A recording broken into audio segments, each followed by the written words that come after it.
जय जवान जय किसान शेतकरी बंधू भगिनींनो, सचिन राठोड किसोला ऑफिशियल यूट्यूब चॅनलमध्ये आपले सर्वांचे स्वागत आहे। महाराष्ट्र शासनाने अतिशय महत्त्वपूर्ण निर्णय अंमलात आणत आहे।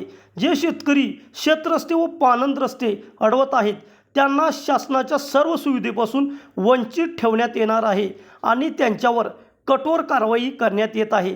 जे शेतकरी शेतरस्ते अडवत आहे त्यांचे आधार कार्ड व फार्मर आयडी ब्लॉक करण्यात येत आहे।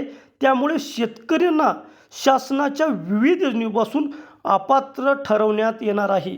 मुख्यमंत्री बळीराजा व शेतरस्ते पाणंद रस्ते योजनेच्या अंमलबजावणीत मुख्यमंत्री देवेंद्र फडणवीस यांच्या सूचनेनुसार महसूल मंत्री चंद्रशेखर बावनकुळे यांनी निर्णय घेतलेला आहे। महसूल विभागाने शेतरस्ते व पाणंद रस्ते याबाबत आदेश जारी केला आहे। शासकीय जागेवर व गाव नकाशावर रस्त्यावर अतिक्रमण असल्यास तहसीलदार संबंधित शेतकऱ्यांना 7 दिवसाची नोटीस देतील। या मुदतीत अतिक्रमण न काढल्यास शासन स्तरावर ते हटविले जाईल।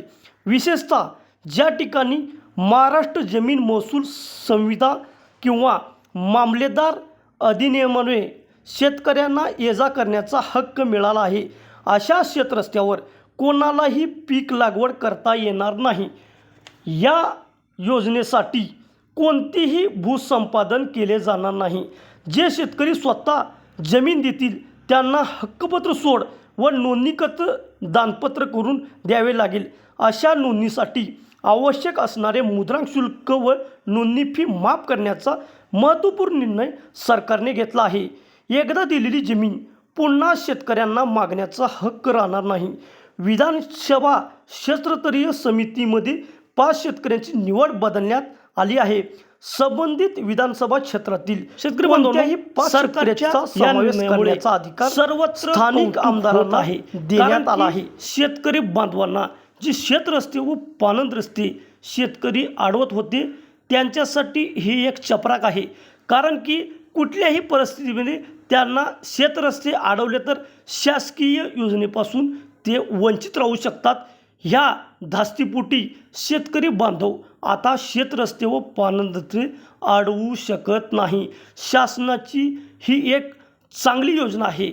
या योजनेमुळे बऱ्याच शेतकरी बांधवांना मोठ्या प्रमाणावरती फायदा होणार आहे। धन्यवाद शेतकरी बांधवांनो। शासनाच्या अशाच नवनवीन अपडेटसाठी आपण सचिन राठोड किसोला ऑफिशियल यूट्यूब चॅनलला भेट द्या आणि आपण जर या चॅनलवरती पहिल्यांदा आला असेल तर चॅनलला सबस्क्राईब करून बेल आयकॉन बटन दाबा, जेणेकरून आपल्याला आपल्या व्हिडिओची नोटिफिकेशन सर्वात आधी येईल।